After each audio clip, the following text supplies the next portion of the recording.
Olá, eu sou a Ana e este é o Educação Financeira para a Vida, o seu podcast sobre finanças e espiritualidade. Meu querido e minha querida ouvinte, espero que vocês estejam bem, que estejam se cuidando, que já tenham tomado vacina se chegou a sua vez, mas que sigam tomando todos os cuidados, afinal ainda estamos em uma pandemia, né? Então, se chegou a sua vez, corre se vacinar. Galera, o tema de hoje, cara, tá sensacional, assim, esse podcast tá muito legal, cheio de curiosidades. E antes de revelar pra vocês o tema, é óbvio que eu vou chamar o membro permanente mais amado do Brasil, Augusto Martins. Olá, Ana Carolina! Por algum segundo eu achei que você ia falar do tema antes de me convidar. Não, jamais. Mas já que aqui eu estou, agradeço imensamente o seu convite de estar aqui com você e com os nossos amigos e amigas que eu sempre digo e repito, bom dia, boa tarde, boa noite ou boa madrugada. Se você está dirigindo, cautela, sem pressa. Você vai chegar no seu destino, use o cinto de segurança, direção defensiva e econômica, porque a gasolina, o etanol, tudo está subindo até o diesel. Então, agradecemos você que está em casa, fazendo aquela faxina ou caminhando no trabalho. Você está aqui no nosso Educação Financeira para a Vida. É isso aí, galera. E o tema de hoje, a gente não poderia deixar de falar sobre ele. A gente demorou um pouquinho, porque a gente estava aí se preparando bem para trazer um conteúdo top para vocês. É sobre Round 6, uma economia da morte versus uma economia de vida, uma economia para a vida, né? Então, peraí, Ana. Já precisamos avisar que é um alerta de muitos e muitos spoilers. Spoiler alert ligado. Então, galera, você, se não assistiu ainda a série, quer assistir antes de ouvir o podcast, veja lá, assista lá. Já assistiu a série? Então, vai ter aqui a cerejinha do seu bolo, tá, galera? Então, a gente resolveu preparar muito carinho, um material exclusivo especial para vocês. Então, agora já avisamos que tem spoiler, né? Isso, e para você que tá pensando em parar de escutar esse podcast aqui, porque, vai ter spoiler, está falando de uma série, é a nossa interpretação do EFV. Isso. Então, fique conosco. É uma interpretação inédita e exclusiva para vocês. Como que a Educação Financeira para a Vida, com a sua metodologia do ver, julgar e agir, com o despertar, discernir, cultivar, acompanhar as coisas da economia, da espiritualidade, como que nós podemos olhar para uma série e fazer uma interpretação a partir da educação financeira. Então, tá curioso? Fica conosco, porque, olha, vocês vão ver que tem muita coisa legal que a gente pode aprender dessa série. E não caia nas polêmicas, né? Eu já ia falar sobre isso agora, né? Tem muitas polêmicas envolvendo essa série. Eu, particularmente, eu não gosto de gênero de terror, assim, de filmes sanguinários, por exemplo, que é uma característica da série. Mas eu assisti justamente com outro olhar. Inclusive, eu nem olhava essas partes tensas da série, né? Fechava os olhos. Fechava os olhos. O meu foco tava no enredo em si, que é justamente o que a gente vai dar hoje. Então, tem gente falando, inventando fake news, histórias, porque ela tem essa característica, né? Como tem em filmes de terror, por exemplo, séries de terror, né? Muito aparente, mas o objetivo dela não é esse, né? É algo muito mais aí profundo, de reflexões bem importantes, gente. Então, eu vou resumir rapidamente do que se trata o enredo para vocês poderem entender, né, situar o que a gente vai falar. Resumidamente, a série começa mostrando uma situação de endividamento na Coreia do Sul, que é onde se passa a história, é uma série coreana. Então tem uns personagens, mais precisamente um personagem, né, que a gente vai falar sobre ele depois, que é o protagonista. Ele vive uma situação assim de super endividamento, depende ali da ajuda da mãe. E aí, em algum momento da série, ele, após apostar em jogos, que é uma característica dele, conhece um cara, um desconhecido no trem, que fala pra ele que ele poderia jogar um jogo com ele. Eles jogam lá uma brincadeira de criança, com cartinhas que parece meio que tazo, né? Que a gente tem aqui, que você tem que jogar um em cima do outro pra virar, né? E aí oferece dinheiro pra ele jogar. E aí, em sequência, diz pra ele, olha, entrega um cartão e diz, olha, você pode ganhar dinheiro jogando, né? E ele já era uma pessoa que ganhava dinheiro com apostas, então ele gostava de apostar, né? Tipo, em espécies de cassinos, que mostra ali no primeiro episódio. E aí, enfim, os jogadores são convidados a participar desse jogo, mas o que não é contado é o seguinte, que lá dentro desse jogo, quem é eliminado, ou seja, quem perde, morre dentro desse lugar que eles são levados para ser jogados. Então, esse é o resumo maior da série, né? O super resumo de como a história acontece. Mas antes da gente entrar nos personagens, na análise do FV, a nossa contribuição, a gente separou algumas curiosidades sobre a série que são muito importantes de serem faladas, né? E falando assim de maneira geral, até me lembro que tive uma aula com um professor da USP sobre interpretação de filmes e séries, né? É importante inserir a série dentro de um contexto social, cultural. Então é uma obra de arte. Ela está aberta a inúmeras interpretações, como qualquer obra de arte. E aquilo escapa à obra do autor. Sim. Mas nós precisamos entender um pouco quem é o autor dessa série, como que ela se constitui na narrativa. Porque, Ana, curiosamente, alguns críticos falam, é parecido com Jogos Mortais. Jogos Vorazes. Também, Jogos Vorazes. Mas ele tem algumas relações que nos chamaram a atenção, que é a sua relação com o dinheiro. E Sim. Por isso que nós trouxemos aqui para vocês.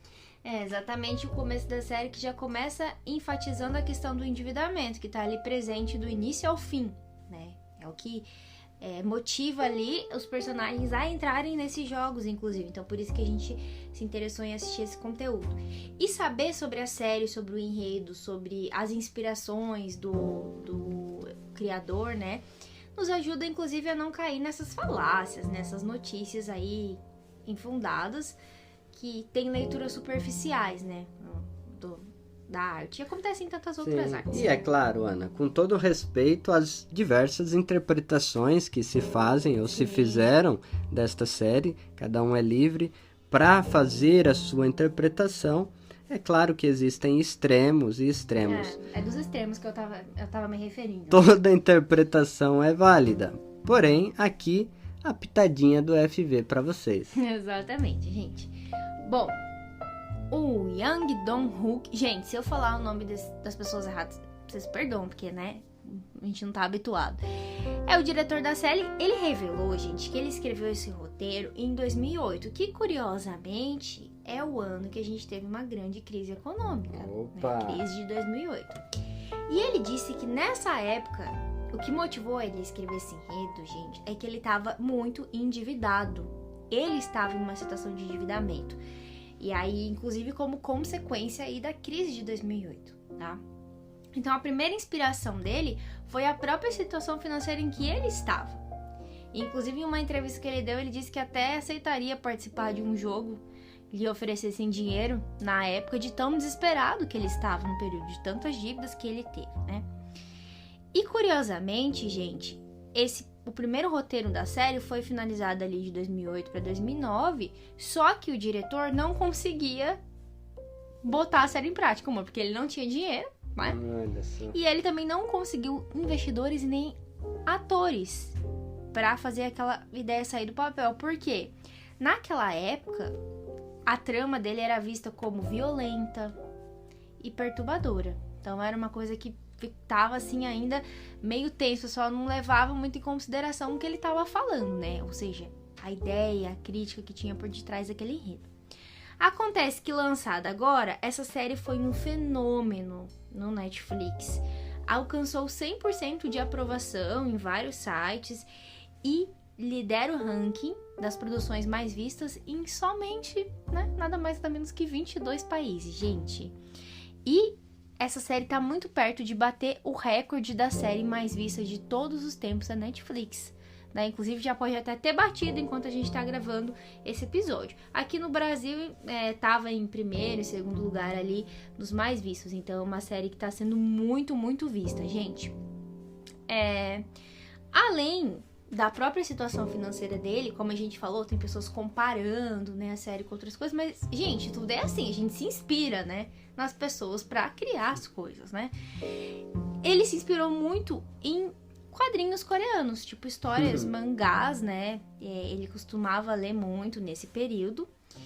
E também tem a trilha sonora, gente, que a trilha sonora da série é uma coisa que fica na cabeça da gente. Tem valsa, Sim. Tem umas músicas que lembram videogames, eu até fiquei assim pensando, né? E aí depois pesquisando eu descobri que são melodias infantis lá da década de 70 ou 80, por isso que me lembrou videogame antigo, né?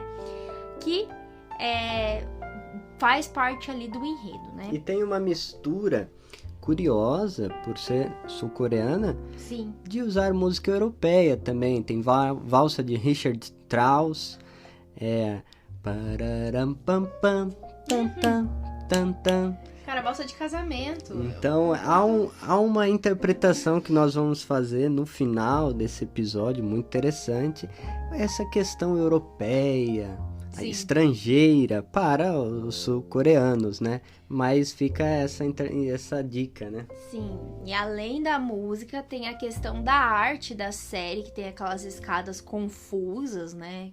Que aparecem coloridas e confusas. E diz que foi baseado na obra Relative, de Escher. É uma obra de arte que a gente com certeza viu na escola, que tem várias escadas confusas que você não entende para onde elas estão indo. É igual a construção ali do espaço da série. Parece um labirinto, né? Parece um labirinto, você não sabe de onde elas vêm nem pra onde elas vão. Bem confuso, né? E também aparecem muito as formas geométricas, círculo, triângulo e quadrado. Tanto no cartão que eles ganham pra ir no jogo, como lá nas máscaras dos trabalhadores aparecem essas fórmulas. Que às vezes até lembram PlayStation, né, e tal. Eu até lembro aquele controle do PlayStation, falta só o X, né, pra ser o controle do PlayStation. Mas, na verdade, quer dizer, esses símbolos significam... O círculo significa a letra O, o triângulo J e o quadrado a letra M, no alfabeto coreano. E OJM significa o nome do jogo, OJM, que é o jogo da Lula, ou Squid Game, tá? Que é o nome da série em muitos países, né? Aqui no Brasil, por uma questão, assim, política até, se trocou o nome da série para Round 6, que são 6 jogos, né? Porque eles não queriam fazer alusões a figuras políticas. Mas na maioria dos países, o nome é chamado Jogo da Lula, que é um dos jogos que aparece lá na série, que é muito famoso na Coreia do Sul, né? Essas são as principais curiosidades que a gente separou. E ficou interessante Round 6, porque Round 6, né? Porque são 6 jogos. Exatamente. Então faz algum sentido aqui no Brasil ter essa interpretação. Muito bem. Essa tradução, na verdade. E agora, gente, para começar a nossa análise do FV, a gente vai falar um pouquinho sobre os personagens. De novo, se a gente falar algum nome errado, vocês vão desculpar a gente, tá? Então a gente tem o principal personagem, que é aquele que eu falei, que aposta em jogos, que a mãe dele é uma idosa que trabalha e ajuda a sustentar ele, que é chamado de Ji-hoon. Ele vive com a sua mãe e ele perde o pouco dinheiro que ele ganha trabalhando de motorista apostando. Então, tipo um cassino que tem lá, ele gosta de apostar em corridas de cavalos, né? Ele tem uma filha com uma mulher que ele não vive junto, né? E que tá sempre ausente, não é comprometido com ela. E ele tá, assim, numa situação muito caótica, porque ele fez vários empréstimos. E, inclusive, ele deve os órgãos dele, gente. Acontece na série que a pessoa assina um papel que se ela não paga a dívida pros agiotas, lá pra máfia dos agiotas coreanos, ela tem que entregar os rins e os olhos como pagamento. Olha só. Olha que coisa doida. Vale destacar que a mãe dele é diabética. Sim. E essa informação que você deu, Ana, dos órgãos, nós vamos entender como que isso está conectado com os jogos no final da série. Então o fato dele ter que pagar com os órgãos... É pagar com a vida, né? Pagar com a vida. Mas tem uma relação política durante os jogos que nós vamos falar mais pra frente. Sim, mas o que me chama a atenção em primeiro momento, antes da gente entender isso, é justamente isso, né, gente? O endividamento crônico que leva ele até dar partes vitais da sua sobrevivência para pagar essa dívida, né? Parece uma prática comum lá na série. E aí a gente tem um antagonista, que é o Sang-woo, ou seja, o oposto do nosso protagonista de Ji-hoon, né? Ele é aquele cara que é o orgulho do bairro, eles eram crianças que brincavam juntos, amigos de infância, mas diferente do Ji-hoon, o Sang-woo foi para a universidade, ele fez faculdade de administração, ele conseguiu um bom emprego numa grande empresa, uma grande multinacional. Porém, o que aconteceu? Ele vai parar nos jogos. Como assim? A gente vai parar nos jogos? Se ele era uma pessoa bem-sucedida, que tinha um bom emprego. E é até curioso. Sim. Quando o Ji-hoon, o nosso protagonista, encontra ele lá. Sim, fica surpreso, né? Nossa, mas ele que era o orgulho do bairro. O orgulho do tá bairro. Lá.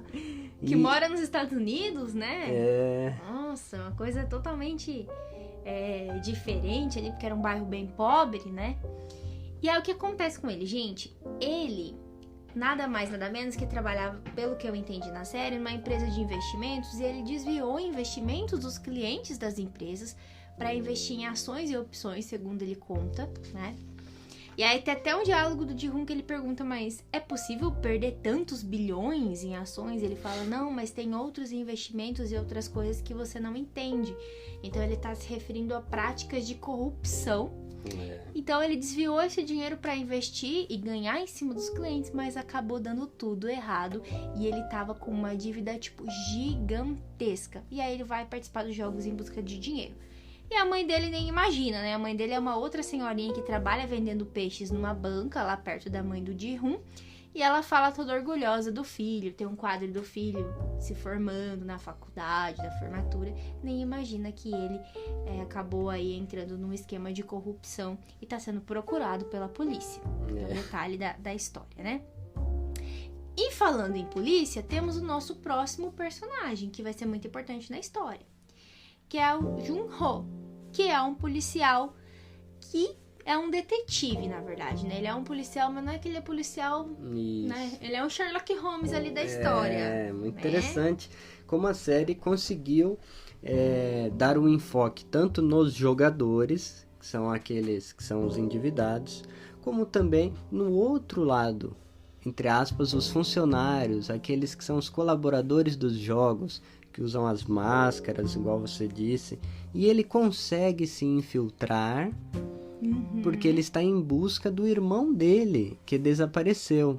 E depois, no final da série, você vai saber por que ele desapareceu. Exatamente. O irmão dele sumiu e ele deu uma de Sherlock Holmes ali e começou a investigar o sumiço do irmão. Aí tudo leva a crer que o irmão sumiu por conta dos jogos. Ele começa a fazer algumas associações e ele vai parar dentro dos jogos infiltrado para tentar descobrir o que aconteceu com o irmão dele. Isso a série nos possibilita ver os dois lados da moeda. Isso é muito bacana e tem uma relação profunda com a educação financeira e com a relação com as finanças, que nós vamos adentrar mais para frente. Aí o próximo personagem é o Deok-soo, né? Que ele é o bandidão. É o cara que entra lá nos jogos, ele é tipo assim, o chefe de uma quadrilha, né? De bandidões lá. E ele acaba indo para lá porque ele tentou roubar os outros bandidos. E o chefe superior dele, que a gente não sabe quem é na história. Todo mundo querendo ganhar vantagem. E aí ele perdeu ali, ele tava devendo os órgãos dele também. Olha só. Inclusive, cita numa parte dos jogos que os caras vieram das Filipinas. Ele fala até o lugar pra pegar os órgãos dele. E aí, ele vai pros jogos por conta disso, né? E aí, a gente tem uma personagem que, assim, virou uma das minhas favoritas, assim. Minha segunda favorita, vamos chamar. Que é a Sae Byo-kan. Que é uma jovem da Coreia do Norte. Veja, a série se passa na Coreia do Sul. E ela fugiu da Coreia do Norte. Tem um regime aí totalitário, né? Então ela fugiu desse regime para tentar uma nova vida na Coreia do Sul, Mas o que acontece? O pai dela morreu no meio da travessia e a mãe dela ficou presa lá na Coreia do Norte, né? Então, ela conseguiu com um irmãozinho pequeno, um irmão de 10 anos, que está no orfanato. Então, o que ela precisa? De dinheiro para tirar o irmão do orfanato, e ela precisa ter uma casa, e dinheiro para trazer a mãe dela com os coiotes lá da Coreia do Norte, que é uma relação totalmente difícil, né? Então, por isso que ela tenta entrar nos jogos aí, motivada por salvar a sua família. É a principal motivação. E aí, a gente tem um personagem diferente, que se destaca por ter uma aparência diferente, né, dentre os coreanos, que é o Abdul Ali, que é um imigrante do Paquistão, que está ali na Coreia do Sul, se mudou com a sua família, inclusive mostra a família morando numa casa bem pobre, a mulher e um bebê, e ele foi trabalhar como operário numa fábrica, mas mostra que o chefe dele não paga ele. E que o chefe dele está jogando, o jogo sempre aparece na série. Está jogando, está escondendo dinheiro e não está pagando ele. Inclusive mostra que ele sofreu um acidente de trabalho, perdeu os dedos por não ter dinheiro, que o chefe não pagou para ele ir ao médico, não tinha nenhuma garantia de trabalho. E ele acaba aí ficando desesperado para tentar voltar para o Paquistão, mas está sem dinheiro. E ele é protagonista de uma cena muito interessante no final da série, dentre um dos jogos que nós vamos comentar aqui, que é uma relação, ele foi traído. Foi enganado. Ele foi enganado por uma pessoa que era o orgulho do bairro. O orgulho do bairro, né? Que enganou ele lá. É aquele que morava nos Estados Unidos. E assim, eles têm uma relação, ele tem uma relação de gratidão para com ele, e ele é traído. Isso. Então, friamente. Uma cena bastante dolorida, né, para dizer assim, do relacionamento. Então, acredito que aqui vai um alerta aos nossos ouvintes que não é tanto a brutalidade das cenas com sangue que nos choca, não, mas são a brutalidade de quando é rompido a confiança, né, no ser humano. Exatamente, a brutalidade das relações, não necessariamente que usam violência, mas que oprimem e matam da mesma maneira. E aí a gente tem o Inan-um, que é o velhinho da história, gente. É o velhinho que é o jogador número 001, ele tá lá no meio dos jogadores, ele tá perdido lá, né? E aí a galera olha pra ele meio que assim, o que esse velhinho tá fazendo aqui, gente? O que esse velhinho tá fazendo aqui? Ele não vai conseguir jogar nada. E ele é uma pessoa ali que se une muito com o Ji-hoon, que é o protagonista. O protagonista tá sempre ali tentando levar ele pro time, levar ele pra perto, encorajar ele. Porque o que acontece, gente? A gente vai falar agora sobre os jogos. Existia muita discriminação dentro dos jogos, né?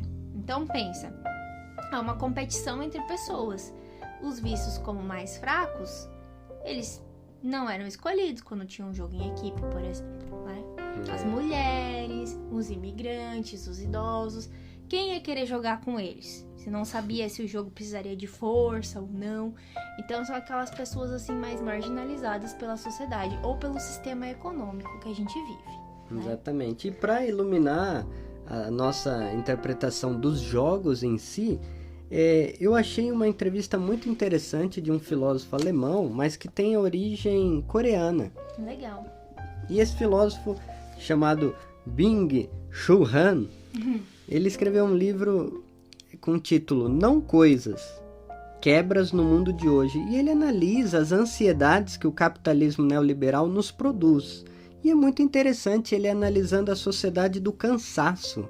Ele fala, as pessoas vivem esgotadas, deprimidas, e há uma obsessão por si mesmo, que faz com que os outros, o outro, a alteridade, se desapareça. E parece que o mundo só existe o nosso umbigo, nós mesmos. Sim. E aí ele diz, precisamos recuperar o cotidiano, o silêncio, o repouso. Nós vivemos numa sociedade doentia e cruel, porque há uma hiperinflação dos objetos descartáveis e nós não conseguimos estabelecer vínculos afetivos e estamos obcecados por informações, por dados. E é muito bacana, e ele cita essa série Viu, Ana? Ele cita essa série quando ele diz assim, da dominação romana, do pão e circo. Ah, sim, muito semelhante, lembra mesmo, né? Porque as pessoas que optam por apenas comer e jogar, elas vivem uma alienação e é uma negação da ação política, ou seja, de um agir transformador na realidade, de participar. E nós testemunhamos isso nos jogos ali nessa série. E ele diz assim, esse filósofo, a dominação total é aquela em que as pessoas só se dedicam a jogar. Nossa. Vou repetir. A dominação total é aquela em que as pessoas só se dedicam a jogar. É o jogo pelo jogo. É a diversão que mata o outro. E é o que nós vamos ver nessa série. O dinheiro e a diversão não está a serviço da vida, está a serviço da morte do outro. Sim. É muito bacana como que essa sedução da diversão, ela leva à morte e não à vida. Sim, e aí a gente faz lembrar, né, os outros personagens, porque a gente falou dos personagens ali principais dos jogos, né? Mas aí a gente tem os personagens do outro lado dessa disputa. Nós temos aqui os jogadores e o policial que a gente citou. E aí a gente tem os trabalhadores que estão lá. Você vê que eles têm uma característica de disciplina e também de violência, de crueldade, mas eles estão a serviço dos jogos. E nós temos os VIPs, que são convidados que aparecem em segundo lugar, que a gente vai falar daqui a pouco. E temos o líder, que aparentemente é a pessoa que manda ali. Mas não sei se é verdade, né? Não sei se é verdade essa história aí. Vamos conversar sobre isso depois. Mas agora vamos entrar nos jogos. Qual que é a nossa leitura dos jogos? Então a gente vai explicar um pouquinho quais são as brincadeiras e como a gente enxergou aqui dentro da FV, tá? Gente, uma característica notável dessa série é que são as brincadeiras, o cenário, tudo leva a gente a perceber um ambiente infantil, que nos faz uma alusão à nossa infância, enfim, né? Inclusive, quando a gente é criança, a gente leva as brincadeiras muito a sério, né? E aí a gente tem a primeira brincadeira chamada de Batatinha Frita 1, 2, 3, que inclusive é uma das maneiras pelas quais as pessoas conhecem a série, né? Que é um desafio que parece uma mistura de um pique-esconde com estátua, né? Que tem uma boneca gigante lá, que ela conta batatinha frita 1, 2, 3, e nessa hora as pessoas andam. Quando ela para de falar, as pessoas têm que ficar paralisadas. Por isso que parece uma estátua ou um pique-esconde, né? E aí a pessoa só pode se movimentar ali quando ela tá falando, senão a pessoa é eliminada. Eliminado entende-se por morrer, né? E qual é a leitura que a gente faz, Augusto, que a gente tem dessa primeira brincadeira? Bem, tem que seguir as regras. Primeira coisa, se não segue as regras... A primeira pessoa que não segue as regras e se movimenta, ela é eliminada. E a eliminação, no caso do jogo, é a morte. Bem, eles se dispuseram livremente, tiveram que assinar um termo de consentimento. E havia 3 regrinhas básicas ali na série. Mas eles se escandalizam com a morte. Nossa, eliminado é ser morto? Bem, esse é o sacrifício da própria vida. E esse primeiro jogo, ele já revela ali a brutalidade do sistema, né? Vamos dizer, olha, se você não cumprir as regrinhas aqui, você é morto. Então, parece um jogo infantil, mas é uma diversão que vai custar a vida de cada um dos participantes. Exatamente. E aí, logo após o primeiro jogo, antes de a gente falar sobre o segundo, eles ficam escandalizados por descobrir que eles morrem, né? Se são eliminados, quer dizer morrer. E essas 3 cláusulas que eles assinam quando eles chegam dizem assim, olha, vocês não podem desistir de jogar, quem não jogar vai ser eliminado, e a terceira diz que se mais da metade das pessoas quiser desistir, os jogadores podem ir embora. E aí entra uma coisa muito importante na nossa análise, que eles ficam escandalizados e a mais da metade volta para acabar os jogos. E eles saem dos jogos, eles são abandonados na rua, tá? Mas eles percebem o quê? Que a vida deles lá fora tá muito pior. É uma vida de morte, gente. É uma vida de endividamento. É uma dívida de fugir de criminosos. É uma dívida que nem com a mãe. Uma vida onde a mãe do Ji-hoon, por exemplo, tava com os pés necrosados por conta da diabetes, mas ela não pôde ficar internada porque não tem SUS lá e ela não tem dinheiro para pagar o tratamento, então ela sai e vai trabalhar. E aí ele precisa de muita grana para conseguir fazer a mãe dele ficar internada. Então, uma vida que está ali à beira da morte. É uma vida lamentável, de sobrevivência e de limite. E eles resolvem voltar. Porque qual que é a sacada, Augusto, que a gente esqueceu de falar? O porquinho, né? Tem, gente, um porquinho gigante que toca uma música de videogame. Ele fica iluminado lá em cima, cheio de dinheiro. E a cada pessoa eliminada vai caindo dinheiro lá dentro. E aí eles falaram assim para as pessoas: olha, vocês vão sair dos jogos? Beleza. Mas esse dinheiro que já estava acumulado dos eliminados do primeiro jogo vai ser dado para as famílias deles. A gente sente por essa última oportunidade que vocês perderam. Aí entra um viés comportamental da escassez. Eles, cara, última oportunidade. Eles estão dando uma chance pra gente de sair dessa vida. E a gente desperdiçou. E aí eles optam por voltar para os jogos. Porque os carinhas lá, os trabalhadores falam: olha, se vocês quiserem, vocês podem voltar. E quase todas as pessoas que saíram optaram por voltar. Eles falam que, inclusive, acho que 93% das pessoas voltam, uma coisa assim. Então é aquela coisa, né? Eles voltaram pra vida, mesmo eles sabendo que, voltando pros jogos, eles poderiam morrer, eles optam por voltar pra essa realidade de jogo.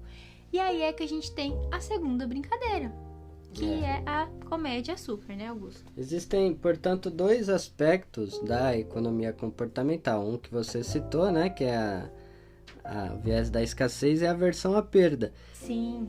O porquinho é o deus. Inalcançável. É o deus dinheiro.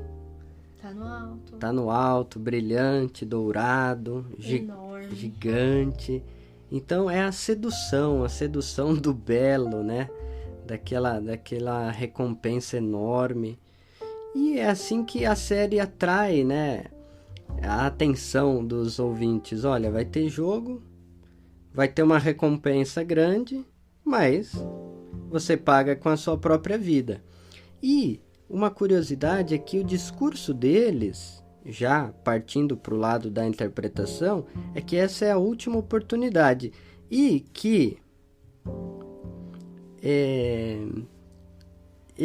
tudo ali é muito justo, é igualitário, iguais oportunidades, é meritocrata, ou seja, vocês estão aqui, ninguém é favorecido em nada, tudo é igual.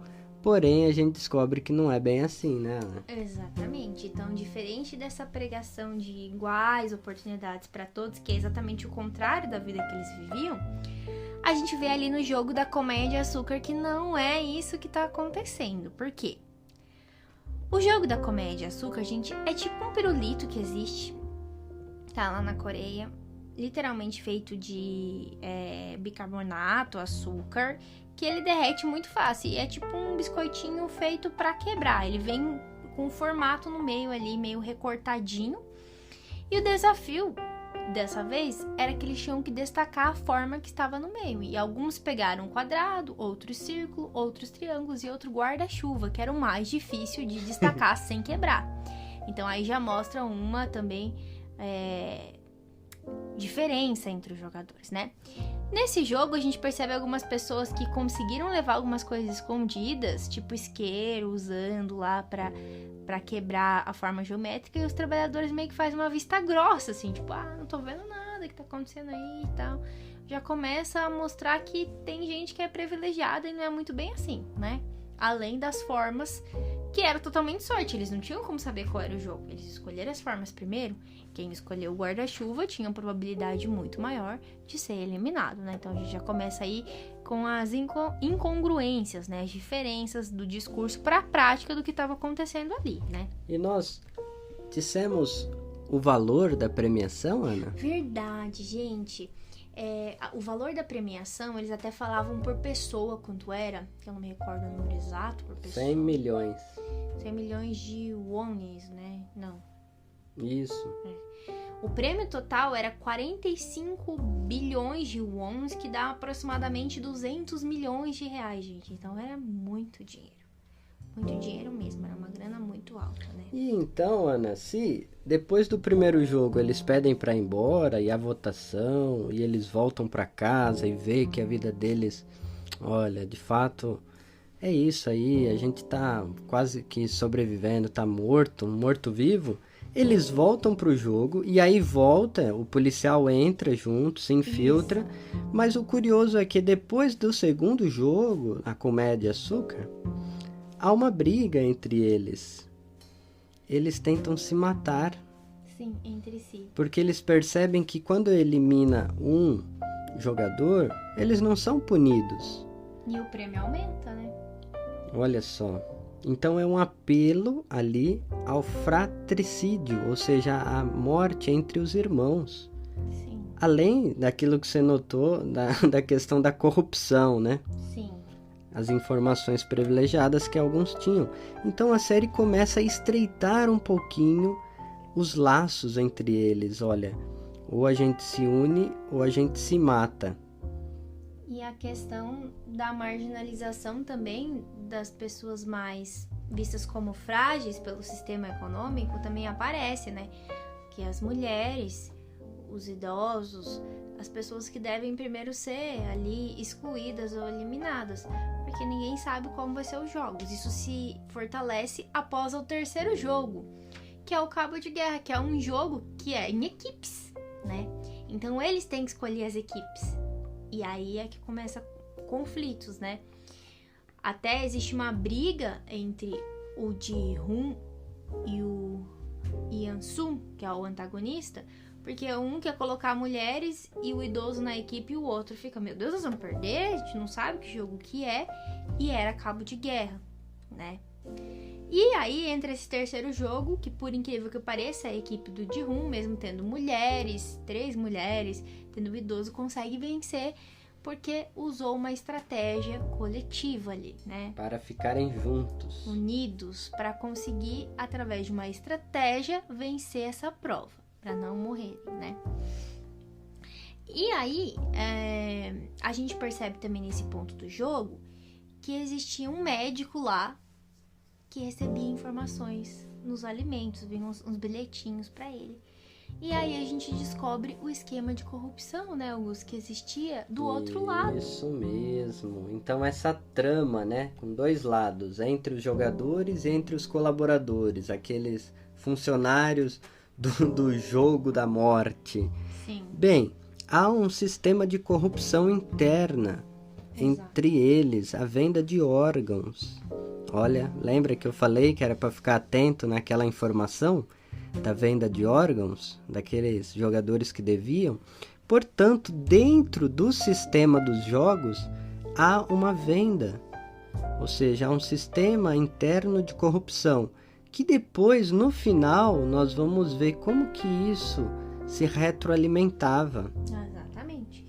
E aí, por que esse médico, gente, recebia informações privilegiadas? Porque ele era usado para tirar os órgãos dos jogadores eliminados para vender esses órgãos, né? A gente falou lá no começo da série que os endividados assinavam um contrato de entrega dos órgãos e as pessoas que morriam tinham seus órgãos retirados para ser vendidos e depois elas tinham lá os corpos delas incinerados, né? Para ninguém encontrar e não ter vestígio, né?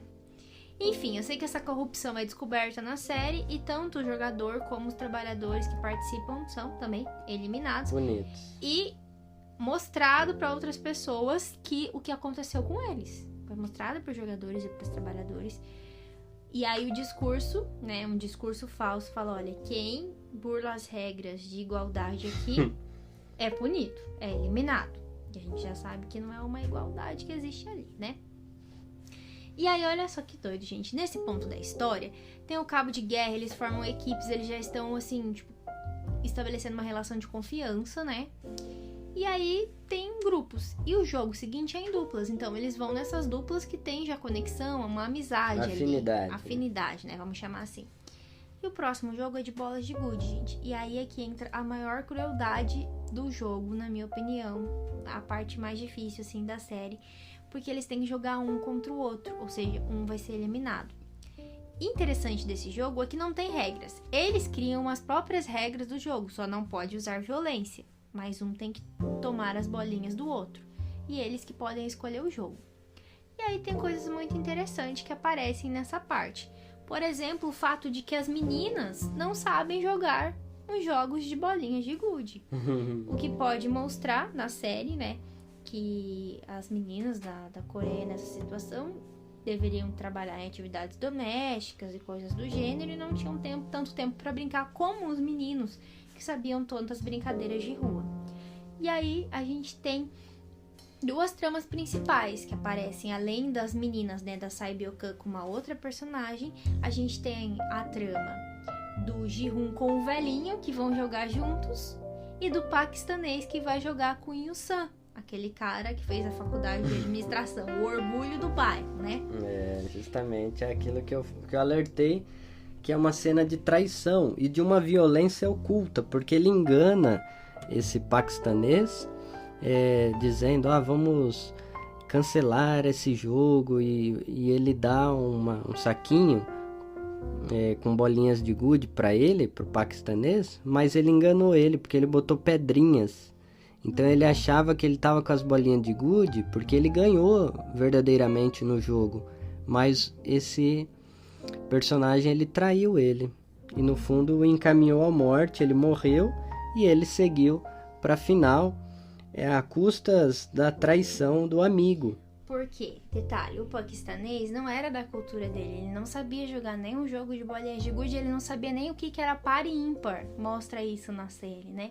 Então ele foi totalmente enganado, porque é um estrangeiro que tá em um outro território e é marginalizado, como a gente pode ver na nossa sociedade, tá? E aí o Ji-hoon e o velhinho finge algumas demências, finge que não tá vendo o que tá acontecendo. E o Ji-hoon tenta enganar ele. Então o Ji-hoon tá fazendo uma trajetória muito boa de reconstrução, de acreditar nas pessoas. E aí ele acaba enganando o velhinho diz que viu, mas no fim o velhinho dá a bolinha pra ele e deixa ele ganhar. É um momento muito triste da série. E eles falam uma palavrinha ali em coreano que é gambu. Gambu é um amigo. Melhor amigo, né? Com ele a gente divide tudo que tem. Então nesse momento crucial da série, que o Ji-hoon estava voltando ao seu comportamento padrão de enganar os outros, surrupiar, ele se arrepende, ele chora, porque o velhinho diz, pô, mas você não era meu amigo, meu gambu? Então o velhinho dá um voto de esperança para ele, porque o Ji-hoon acolheu ele, integrou ele. Sim. Incluiu ele no grupo. O Ji-hoon, que é o jovem, acolheu o velho. Esse velho é o 001. E o Ji-hoon era o 456. O último. E nessa dialética, né, entre o primeiro e o último, ele recebeu a jaqueta do velhinho, o manto. E tem um fato curioso, é que o velho, ali ele lembra o nome dele. A identidade. Que até então ele não tinha revelado, né? Que é o Yu-nan-un, o nome dele, né? Então é uma parte muito, assim, forte da série. E o próximo jogo, gente, não é um jogo, assim, de infância propriamente conhecido, que é a Ponte de Cristal. Na verdade, ele lembra mais videogames, tipo Fall Guys, Super Mario, que às vezes tem algumas... Sabe aquelas pontes que abrem e fecham no Mario? Aqueles quadradinhos que a gente tem que pular e de repente você cai no abismo? É isso. Tinha uma ponte de vidro, uma parte era vidro temperado e outra era vidro que quebrava quando eles pulavam. E aí eles tinham que ir pulando para vencer esse jogo, né? E a ordem de pular foi por sorte, aí já mostra de novo que não é igual oportunidades. Sorte na hora de escolher o número. E aí no final desse jogo acaba ficando o Ji-hoon, que ficou com o último número, o Yu-san lá, que é o cara da administração Orgulho do Bairro, a gente chama aqui, e a Sae-byeok. Esses 3 jogadores que ficam para a final, né? E ali, um desses personagens sabia distinguir os vidros, o que era temperado, o que não. E, curiosamente, nesse momento chegam os VIPs, que nós vamos falar um pouquinho mais para frente. eles estavam ali apostando a vida daqueles jogadores como de cavalinhos. Assim como o Ji-hoon fazia no começo da série, né? Apostando em cavalos. Então é uma conexão aí que é mostrada nesse momento da série, né? E aí o que acontece? Os 3 finalistas ganham uma janta antes do último jogo. E aí os trabalhadores deixam de propósito uma faca pra eles, né? Mas nesse momento, o Ji-hoon já percebeu que o Eun-sun tá determinado a ganhar a toda custa, né? E ele chega na Sae-byeok-kun e fala pra eles se unirem, pra eles vencerem o jogo.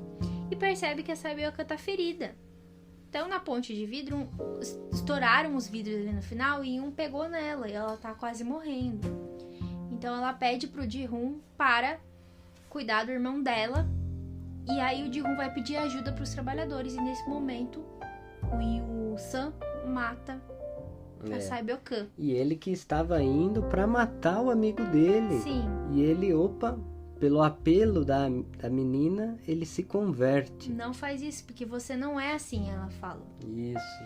E aí ele muda de ideia e vai pedir ajuda pros trabalhadores. Vai pedir, tipo, um SOS ali que a menina tá sangrando pra eles poderem jogarem o último jogo. E aí ela acaba morrendo. E nessa hora que o Ji-hoon fica muito bravo na série, né? E aí a gente vai pro último jogo, que é o jogo da Lula, que é exatamente o que dá o nome à série. Que me lembra muito, tipo, Pique Bandeira, não sei se vocês conhecem, mas que tem uns desenhos no chão. E aí você tem que passar pro outro lado, enfim.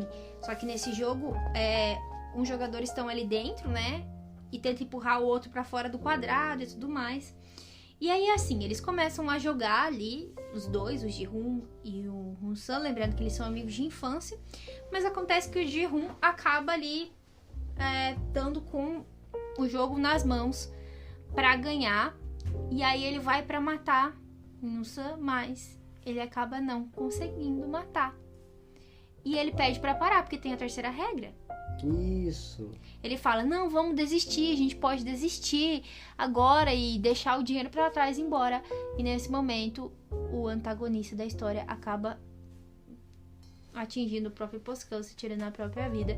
E o Ji-hoon acaba aí ganhando o dinheiro. Mas ele fez esse caminho de conversão, vamos dizer assim, né, Augusto? Esse caminho de mudança, que no fim ele não queria mais o dinheiro, ele só queria sair dali vivo com o amigo dele e os dois voltarem pra casa. E nele nós já vimos nessa cena um sinal de desprendimento. Ele quer desistir para salvar o amigo. A vida está em primeiro lugar.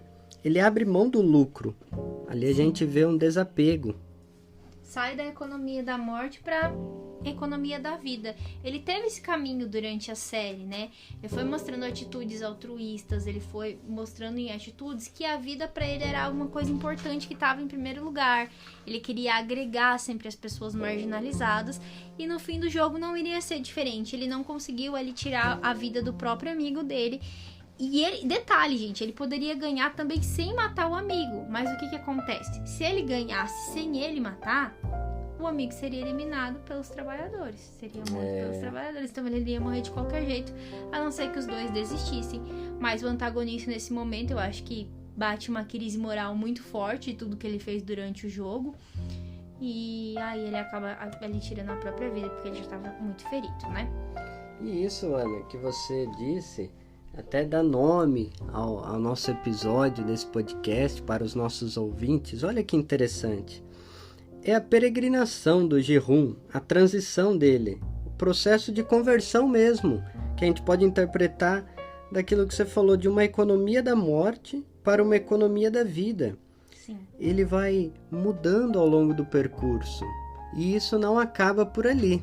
Não acaba por ali, porque a série, quando acaba, mostra que ele fica 1 ano sem encostar no dinheiro, ele fica totalmente perdido, desnorteado, se sentindo mal por tudo aquilo que aconteceu, e ele recebe um bilhetinho para encontrar uma pessoa, e aí no fim do jogo a gente descobre que o velhinho não morreu. Nossa. Que é o velhinho que quer encontrar com ele porque ele não mexeu no dinheiro.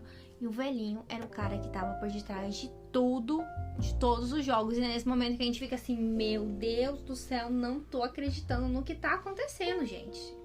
O velhinho tava por trás de tudo.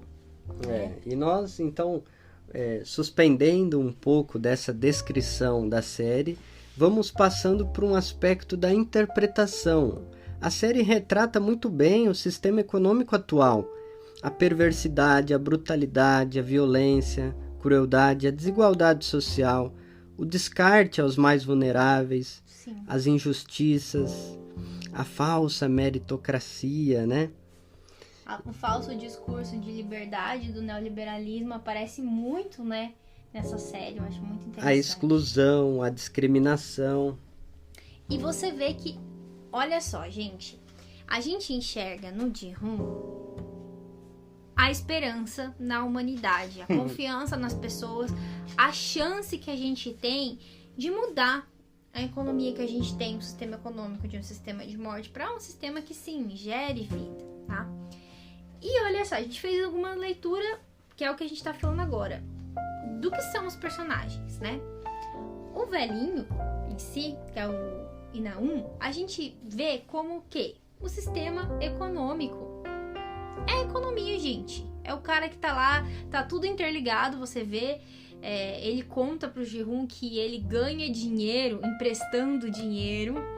Ou seja, pode ser ele que tá no topo do esquema com os agiotas, que faz os caras assinar os órgãos e que dá as informações para os participantes entrarem nos jogos e paga essas dívidas com essas mortes.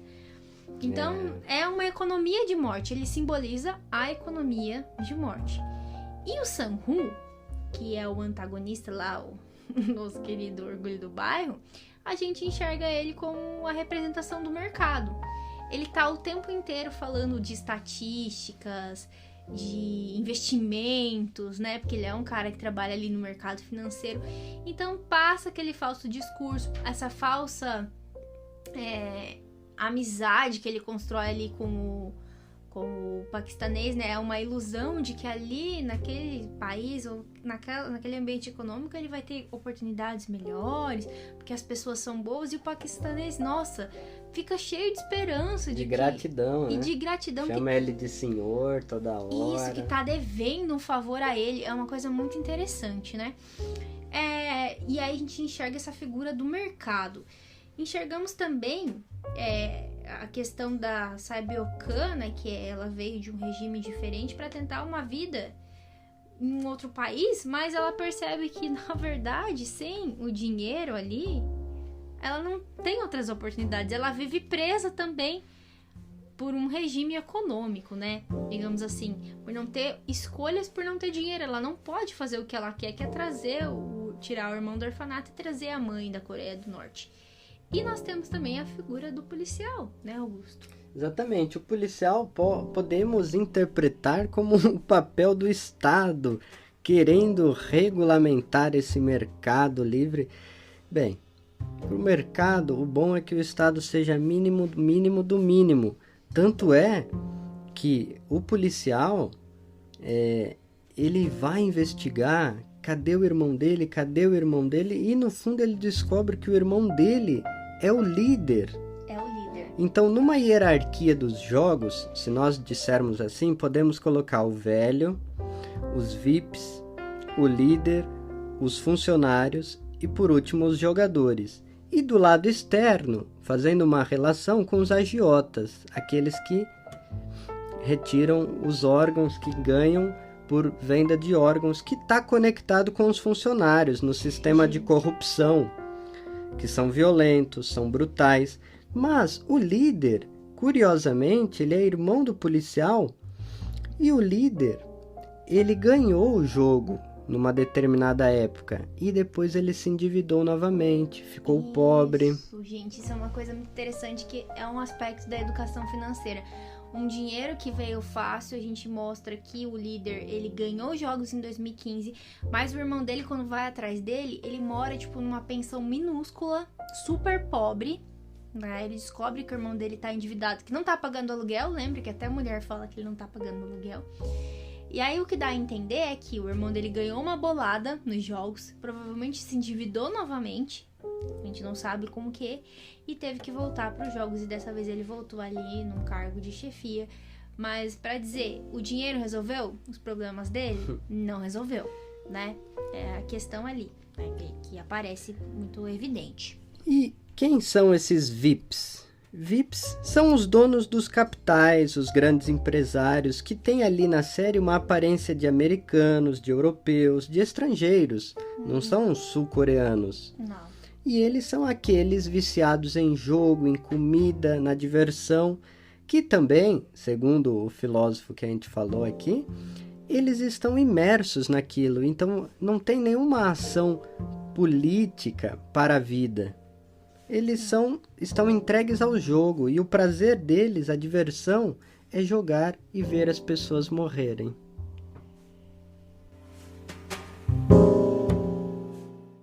Exatamente, Augusto. Fica evidente que são pessoas estrangeiras, né? Esses VIPs são pessoas que têm muito dinheiro e que estão apostando nos jogadores, gente. É uma coisa assim bizarra quando a gente descobre isso, né? E olha só que interessante, Ana, falando dos VIPs, a última cena, ela é muito emblemática, porque o Ji-hoon recebe um bilhete e tá escrito do seu Gambu, Sim. do seu amigo, e é no dia de Natal, 24 de dezembro, e ele vai até o prédio e vê ali o velhinho, tá vivo. E ele pergunta quem é o senhor, e ele aponta para uma pessoa em situação de rua, no frio, e ele não diz nada. Ele só aponta e diz, olha, ninguém ajuda esse homem, o que você faria se fosse você? Ajudaria esse lixo de ser humano fedorento? E ele convida o Ji-hoon a jogar novamente, jogar pela vida daquele homem que está lá caído. E ele não cede ao vício do jogo, o Ji-hoon, porque ele já ressignificou todo o sentido do dinheiro, do lucro para a sua vida. Como você bem disse, né, Ana? Ele não mexeu no dinheiro que ele ganhou. Não. Porque ali tinha o sangue de tantas pessoas. E ele não apostou. E ele começa a perguntar pro velho por que você fazia isso. E ele diz que ganha dinheiro emprestando dinheiro. E ele revela como que nasceu aqueles jogos. Os clientes dele estavam entediados, e ali é a origem dos jogos. Por pura diversão, vamos ver as pessoas se matarem uns aos outros. E apostando nisso, né? E aí entra uma outra dinâmica, gente, porque os VIPs e o velho, eles ganhavam dinheiro com essa ideia de se divertir, né? Por diversão, segundo eles, que à custa das outras pessoas, eles ganhavam muito dinheiro. Enquanto aquelas pessoas literalmente se matavam para ganhar dinheiro, tanto no jogo quanto na vida, né? Fora do jogo, antes do jogo, né? Porque só saiu de lá o Ji-hoon, né? Das 456 pessoas, na verdade saiu o Ji-hoon e o velho, né? Que a gente soube depois que ele não morreu. Mas o interessante é isso, gente, esse paralelo, economia da vida e economia da morte, a ausência do Estado que aparece também na série, que gera essa morte. Por exemplo, a mãe do Ji-hoon, né? A própria Sae-byeok, que vai atrás de uma nova vida e não consegue. Então fica muito evidente, né? Essa questão da relação com o dinheiro, a relação que cada um deles tinha com o dinheiro. Todos os personagens viviam ali, os personagens que a gente citou, os principais, um drama de falta de dinheiro, endividamento da família, necessidades, assim, urgências como casos de saúde ou o outro lá que seria preso, né, o orgulho do bairro, mas também práticas ou ilegais, como ele fez, corrupção, ou apostas, né? Que nos faz lembrar, por exemplo, o day trade, né, gente? Quando a gente vê pessoas endividadas, muito desesperadas, que vê isso como uma última oportunidade de ganhar muito dinheiro para solucionar o problema de vida. Então, eram pessoas que estavam ali numa situação limitante, endividamento, uma ausência de Estado, sem políticas públicas, sem saúde, que elas jamais conseguiriam pagar aquelas dívidas e ter uma vida digna.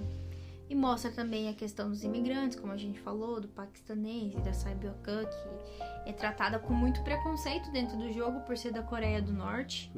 É uma coisa que aparece muito. Então é isso, E nesse último jogo que o velho propõe ao Ji-hoon, ele perde, porque aparece um transeunte ali, Uma pessoa passa, vê aquele homem em situação de rua, segue em diante, a gente até percebe, parece que ele roubou um morador de rua, mas não, ele foi chamar a polícia. Então a polícia dá essa assistência ali aos mais vulneráveis. E, por último, o Ji-hoon fica tão perplexo ao saber que com a morte do velho, os jogos continuaram. Sim. Ou seja, o sistema de opressão, de manipulação, de ganhar dinheiro à custa da morte dos outros, ele foi mantido pelo líder, pelos funcionários, pelos VIPs. E tem uma cena crucial que o Ji-hoon, ele não opta pelo caminho da indiferença. Não. E ele diz, eu não sou um animal, eu sou um ser humano. E ele volta para trás, ou seja, para dar fim àquela economia da morte. E olhando pelo ponto de vista da espiritualidade franciscana, falando em economia de Francisco e Clara, nós vemos nele, portanto, um caminho de conversão, de educação financeira, um caminho de valorização da vida das pessoas e principalmente dos mais fragilizados. Porque é aquela coisa, né, gente? Ele conseguiu entender o significado do dinheiro. Por mais que ele vivesse uma situação limite, ele, após ganhar esse dinheiro, ele poderia ter fingido que aquilo foi um sonho, igual o velhinho fala pra ele, finge que foi um sonho, você ganhou porque você mereceu e teve sorte. E viver a sua vida, né? Primeiro que ele ficou um ano, mendigando, tanto que mostra o gerente do banco ligando pra ele, olha, você tem tantos milhões aqui de wones e você não quer investir esse dinheiro, e ele ainda pede um trocado pra pegar um ônibus, né, pra ele, pro gerente do banco. Então mostra toda essa caminhada de ressignificação, de entender o significado do dinheiro, de superação, né, de um vício que ele tinha por buscar dinheiro, porque ele queria buscar por uma sensação de ganhar, sim, mas para aliviar os empréstimos, o endividamento, e ele nunca saía disso, cada vez ele devia mais, ele estava num círculo vicioso dos juros do mal lá, né, devendo até os rins e os olhos. E ele ficou um ano, gente, meio que vagando, porque a mãe dele acabou falecendo, tem isso também, ele volta dos jogos, descobre que a mãe morreu, ele fica um ano vagando, e depois de encontrar com o velho, descobrir que o velho estava por trás do jogo, antes de tomar essa decisão, né, de tentar descobrir o que acontece, de não ser indiferente, ele adota o irmão da Sabiokan, né, vai no orfanato, e ele também entrega para a mãe do Young-san lá todo o dinheiro que ele estava devendo, porque ele disse que colocou todos os bens da mãe como garantia quando fez aquelas atitudes de corrupção na empresa que trabalhava. Então ele dá o dinheiro para ela pagar essas dívidas e poder viver com o irmãozinho da Sabiokan ali, adotando ele e criando ele. E aí ele, quando descobre o que aconteceu, a série acaba então com essa cena de que ele vai atrás de fazer justiça ou de tentar denunciar, descobrir todo esse esquema, né, gente? E, por fim, Augusto, eu só queria destacar uma frase que tem no diálogo final ali, que o velho fala para o Ji-hoon o seguinte: sabe qual é a semelhança entre as pessoas que têm muito dinheiro e as pessoas que não têm dinheiro nenhum? É que a vida não tem nenhuma graça. E por isso a gente começou a fazer esses jogos, segundo ele, né? Então chama a atenção dessa questão de, para as pessoas mais pobres e que não têm renda, a vida não faz sentido dentro do sistema econômico, porque você não consegue viver, literalmente. Ter uma vida digna, plena, com acesso aos serviços básicos, com alimento, com saúde. Então, a vida não tem graça, por quê? Porque você vive marginalizado, né? E para as outras pessoas que têm muito dinheiro, o dinheiro perdeu o significado, perdeu o sentido, não se sabe mais o que se traz bem-estar, felicidade, e aí eles criam essa atrocidade toda. Mas o que chama atenção no Round 6 é justamente isso, a relação dos personagens com o dinheiro, tanto por necessidade, um lado perverso, e a organização do sistema econômico, que muitas vezes mata, oprime, gera morte, até mesmo sem uma violência explícita. Eu acho que é justamente esse paralelo que a série mostra. Sim. Né? Chama atenção para a questão de que, algumas vezes, o que é mais cruel não é uma violência bruta ali que aparece na série, mas é uma ausência de um Estado, ou é a marginalização das pessoas, a falta de oportunidades iguais, mascarada por um discurso de igualdade. Então tudo isso são fortes críticas ali que aparecem. E essa série, gente, é muito boa, vale muito a pena, viu? Exatamente, e fica o convite a vocês que assistiram, assistir novamente, ou que não assistiram, se motivar a assistir. Bem, é uma obra de arte, está aberta a inúmeras interpretações. Essa foi a humilde, singela interpretação do EFV, daquilo que a gente conseguiu captar um pouquinho. Nós vimos 2 vezes, quase completo tudo. E é isso, a diversão, o lúdico, faz parte da vida, deve favorecer a vida e não conduzir à morte. Assim como o dinheiro pode ser conduzido para uma idolatria do dinheiro, para servir à morte dos outros, em detrimento dos mais frágeis, dos mais vulneráveis, ou servir à vida. E aqui sempre a dimensão que nós falamos de políticas públicas, de uma política econômica que favorece os mais necessitados, as mulheres, os estrangeiros. Então, fica esse convite a vocês, nossos ouvintes. É isso aí, galera. Esse foi o episódio do FV de hoje. Lembra que tá rolando sorteio no Instagram. Se inscreve no nosso canal para ver os podcasts por lá também. E lembre-se sempre: educação financeira é educação para a vida.